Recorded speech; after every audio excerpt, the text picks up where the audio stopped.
Alhamdulillah nahmaduhu wa nasta'inuhu wa nu'minu bihi wa natawakkalu alayhi wa nastaghfiruhu wa natubu ilayhi wa na'udzu billahi min shururi anfusina wa min sayyiati a'malina may yahdihillahu fala mudilla lahu wa man yudlilhu fala hadiya lahu. Ashhadu an la ilaha illallah wahdahu la syarika lah wa ashhadu anna Muhammadan abduhu wa rasuluhu la nabiyya ba'dah.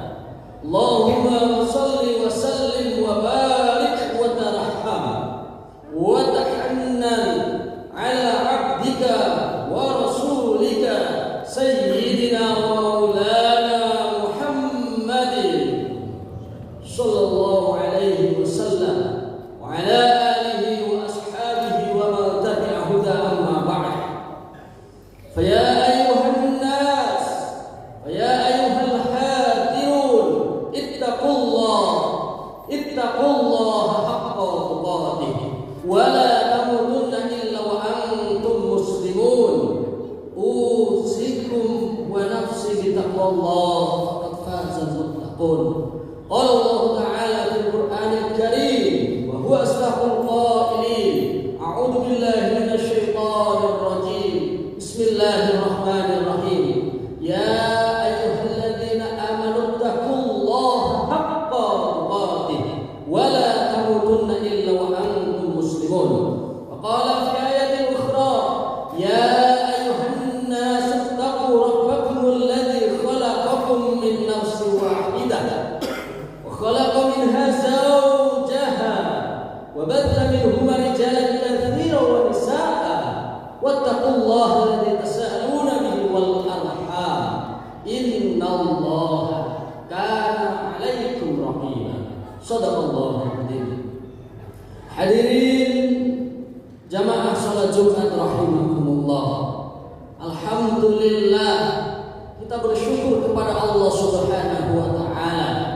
Antara sekian banyak makhluk hidup yang ada di alam ini, di antara sekian banyak manusia yang ada dalam kehidupan ini, detik ini, saat ini, sayyidul ayyam, induk dari segala hari, yaitu hari Jumat, kita berada di salah satu tempat termulia terbaik di bumi Allah Subhanahu wa taala, menjalankan perintah Allah Subhanahu wa taala dalam tempat yang baik, dalam hari yang baik, dalam niat yang baik. Artinya segala yang kita lakukan ini tidaklah akan tercapai, tidaklah akan terwujud kalaulah Allah tak memberikan nikmat kepada kita, nikmat iman, nikmat Islam. Alhamdulillah saat ini masih tertanam dalam hati sanubari kita. Karena apa? Di antara sekian banyak makhluk hidup, belum tentu yang saat ini masih hidup dalam bumi ini pun tergolong dari bagian orang-orang yang mendapatkan kenikmatan dari Allah Subhanahu wa taala. Oleh karena itu, marilah senantiasa kita bermohon kepada Allah Subhanahu wa taala. Semoga kenikmatan yang Allah karuniakan pada kita ini kemudian kita wujudkan dalam bentuk penunaian perintah Allah, yaitu penunaian ibadah salat Jumat di hari ini akan senantiasa Allah catat sebagai amal ibadah terbaik di sisi Allah Subhanahu wa taala.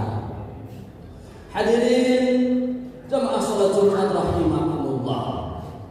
Saat ini kita masih berada dalam momentum bulan Rabiul Awal atau yang kita kenal dengan bulan Maulid, yang mana banyak masjid-masjid, musola-musola, instansi-instansi yang mana ketika memasuki bulan Rabiul Awal mereka mengadakan peringatan Maulid Nabi Muhammad sallallahu alaihi wasallam. Tak lain tak bukan, tujuan dari peringatan itu adalah kita mengenang, kita berkaca, kita merefleksi, melihat siapa baginda Nabi Muhammad sallallahu alaihi wasallam ini. Di tengah banyaknya aliran-aliran, paham-paham yang Bayangkan hadirin sekalian, kita memperingati Maulid 1 tahun sekali. Kita sudah memperingati saja, apakah tercermin akhlak dari baginda Nabi Muhammad Sallallahu Alaihi Wasallam? Bayangkan kalau kita tidak memperingatinya. Bayangkan kalau kita tidak berkaca. Bayangkan kalau kita tidak mencoba untuk mencontoh. Bayangkan kalau dalam perjalanan hidup ini kita jauh dari teladan kita, yaitu baginda Rasulullah Sallallahu Alaihi Wasallam. Oleh karena itu hadirin jamaah salat Jumat rahimakumullah, peringatan Maulid ini kalau perlu setiap hari tanamkan pada diri kita, peringatkan pada diri kita, agar apa? Agar ketika kita melangkah, agar ketika kita berbuat, agar ketika kita melakukan sesuatu, kita ingat apakah yang kita lakukan ini dicontohkan dan diizinkan dan diajarkan oleh baginda Rasulullah Sallallahu Alaihi Wasallam. Apakah yang kita lakukan ini sesuai dengan yang baginda Rasulullah lakukan selama masa hidupnya? Oleh karena itu hadirin jamaah salat Jumat rahimakumullah, dalam kesempatan Jumat ini mari sejenak kita merenungkan akhlak, sejenak kita merenungkan bagaimana baginda Rasulullah Sallallahu Alaihi Wasallam melakukan sesuatu dalam beliau berkorban, dalam beliau berdakwah, dalam beliau memimpin kehidupan ini, sehingga kita dapat memetik setidaknya pelajaran-pelajaran, hikmah-hikmah, nilai-nilai akhlak baginda Rasulullah Sallallahu Alaihi Wasallam. Rabiul Awal kita memperingati kelahiran baginda Rasulullah Sallallahu Alaihi Wasallam, pemimpin yang agung, pemimpin yang mulia akhlaknya, pemimpin yang besar, yang mana besarnya bukan karena pangkatnya, bukan karena jabatannya, bukan karena besar karena dibesar-besarkan, bukan besar karena pencitraan, tapi besarnya baginda Rasulullah Sallallahu Alaihi Wasallam adalah besarnya karena dibesarkan oleh Zat yang Maha Besar, yaitu Allah Subhanahu wa Ta'ala. Tentu ada hal di belakang itu semua. Kenapa baginda Rasulullah selain karena akhlaknya beliau menjadi panutan bagi kita semua? Kita sebagai manusia diperintahkan untuk mencontoh akhlak baginda Rasulullah Sallallahu Alaihi Wasallam. Karena dalam perkembangan zaman, dalam perubahan waktu, dalam perjalanan dimensi kehidupan ini, kita ini sulit untuk mencari contoh. Kita ini sulit untuk mencari teladan. Kita ini sulit untuk melihat orang yang bisa kita ikuti. Saat ini banyak sekali orang-orang yang pandai memberi contoh, namun sedikit sekali orang yang bisa menjadi contoh. Banyak orang berapi-api menyampaikan, hadirin sekalian, bapak-bapak, ibu-ibu, perbanyak sedekah, perbanyak infak, perbanyak berbagi dengan sesama. Tapi yang ngomong pelitnya naudzubillah. Artinya dia bisa memberi contoh, dia bisa menyampaikan contoh, tapi dia tidak dapat menjadi contoh. Dia bisa memberikan contoh, namun dia tidak bisa dijadikan contoh. Allah Subhanahu wa Ta'ala menjadikan baginda Rasulullah Sallallahu Alaihi Wasallam sebagai sosok yang harus kita contoh dalam kehidupan ini karena dua hal. Yang pertama, karena baginda Rasulullah itu manusia, kita manusia, manusia contoh manusia itu artinya perintah yang bijaksana.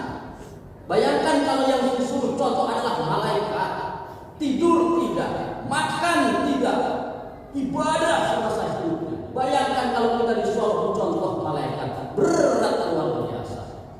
Kita disuruh mencontoh manusia, yaitu baginda Rasulullah Sallallahu Alaihi Wasallam. Beliau manusia, tapi bukan manusia biasa. Basyarun lakan basyar. Beliau manusia yang tidak pada umumnya manusia.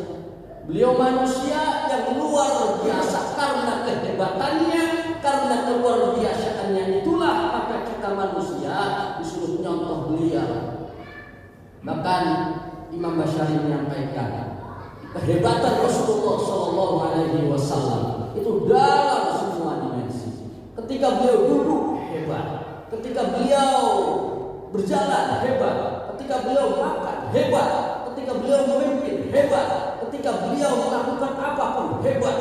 Sehingga dikatakan yang kedua, kenapa kita menyontoh Rasulullah? Karena kehebatan Rasulullah itu dalam semua dimensi, dalam semua hal. Kalau ada di antara kita saat ini hebat, mungkin hebat dalam satu dua hal, tidak belum tentu dalam semua hal. Tapi baginda Rasulullah hebat dalam semua hal. Kalau ada di antara kita, kami berdagang, Rasulullah bisnis hebat luar biasa. Ada di antara kita pejabat pemimpin, baginda Rasulullah memimpin negeri sukses luar biasa. Ada di antara kita sebagai ayah, beliau punya anak, punya istri hebat luar biasa. Artinya kehebatan baginda Rasulullah itu hebat dalam semua hal dan patut kita contoh dalam kehidupan kita. Oleh karena itu hadirin jamaah salat Jumat rahimakumullah, mari sejenak kita merenungkan akhlak baginda Rasulullah sallallahu alaihi wasallam.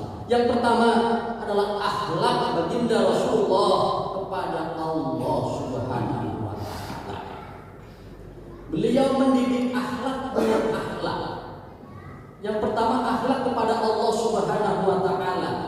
Rasulullah memimpin kota Makkah lebih kurang lamanya 13 sampai dengan 14 abad lamanya.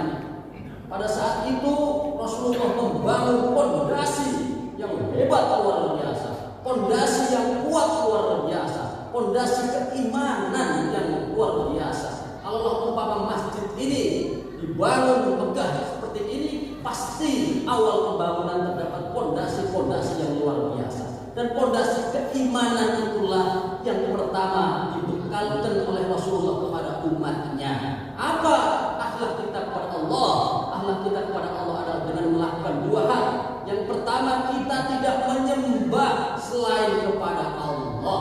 Yang kedua, kita tidak menyekutukan Allah dengan apapun, dengan siapapun. Kita menyembah yakin dalam hati kita semata-mata hanya kita sembah Allah Subhanahu wa taala. Kita tidak menyekutukan Allah dengan siapapun dan dengan apapun. Yang jadi problematika kita saat ini, di mulut kita berbicara, kita menyembah Allah Subhanahu wa taala, yakin pada Allah Subhanahu wa taala. Namun dalam momentum tertentu kadang kita lupa kalau Allah itu tidak mengharapkan kita yang butuh Allah. Terkadang kita lupa, kita sedang beraktivitas aja berkumandang, seakan-akan kita tidak menyembah Allah. Kita lupa, kita dipanggil, justru kita lalai. Bahkan setiap kali kita lalai, melalaikan perintah Allah Subhanahu wa taala. Yang pertama adalah akhlak pada Allah menjadi harga mati. Yakini Allah adalah satu-satunya zat yang kita sembah dan yakini bahwa baginda Rasulullah sallallahu alaihi wasallam adalah utusan Allah. Kalau ada hadir orang mengaku nabi, mengaku rasul, harga mati bagi kita untuk tidak meyakini itu. Akhlak pada Allah. Yang kedua, akhlak kepada manusia. Fondasi awal keimanan meyakini tiada zat selain Allah yang kita sembah, tidak akan menyekutukan Allah dengan apapun, siapapun. Yang kedua adalah akhlak kepada manusia. Rasulullah sallallahu alaihi wasallam menyampaikan, "Laqad kana lakum fi Rasulillah uswatun hasanah." Di dalam Al-Qur'an tertuliskan, "Laqad kana lakum fi Rasulillah uswatun hasanah." Dalam diri Rasulullah terdapat contoh suri tauladan. Dalam ayat yang lain, "Laqad ja'akum rasulun min anfusikum azizun 'alaihi ma 'anittum harisun 'alaikum bil mu'minina raufur rahim."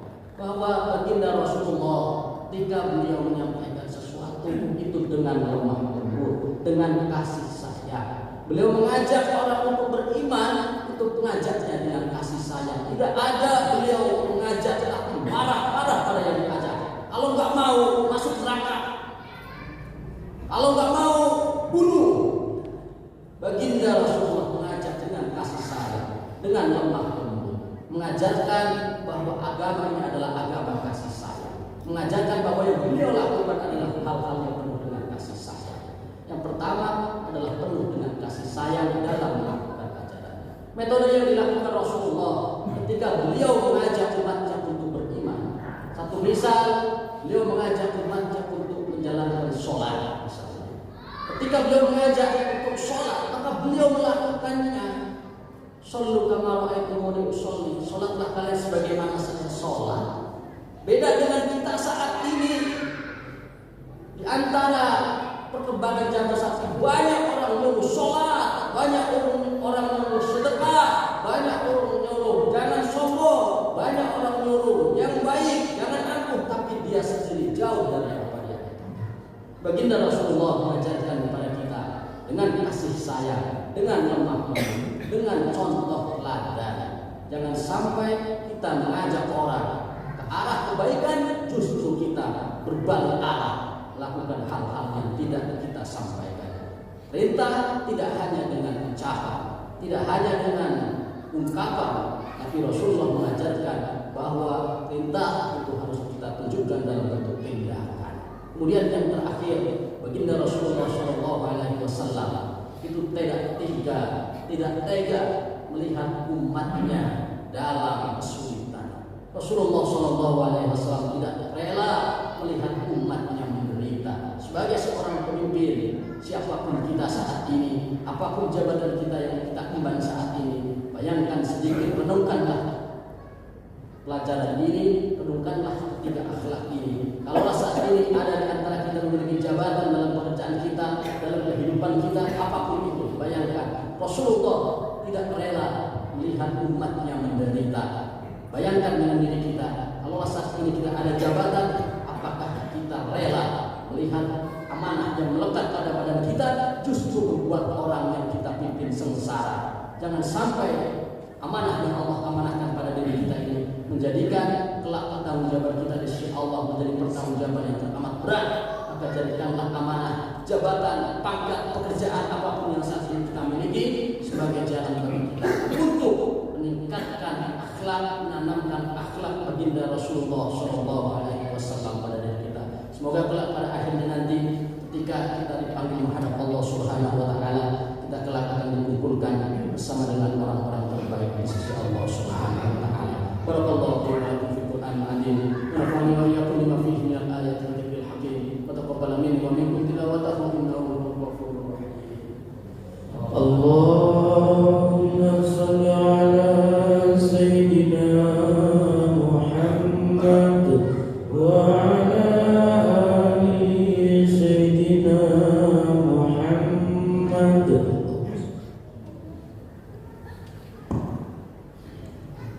Alhamdulillah, wassalatu wassalamu ala rasulillah sayyidina wa maulana Muhammad ibn Abdullah wa ala alihi wa ashabihi wa man tabi'ahum wa wala.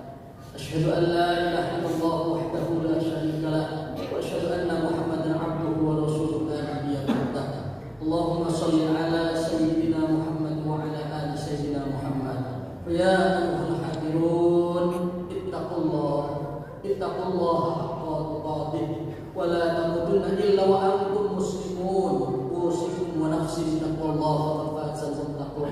Qala Allah Ta'ala fil Qur'anil Karim wa huwa asdaqul qa'ilin. A'udzu billahi minasy syaithanir rajim. Bismillahirrahmanirrahim. Laqad ja'akum rasulun min anfusikum azizun 'alaihi ma anittum harisun 'alaikum bil mu'minina raufur rahim. فإن تولوا فقل حسبي الله لا إله إلا هو عليه توكلت وهو رب العرش العظيم. وقال إن الله وملائكته يصلون على النبي يا أيها الذين آمنوا صلوا عليه وسلموا تسليما.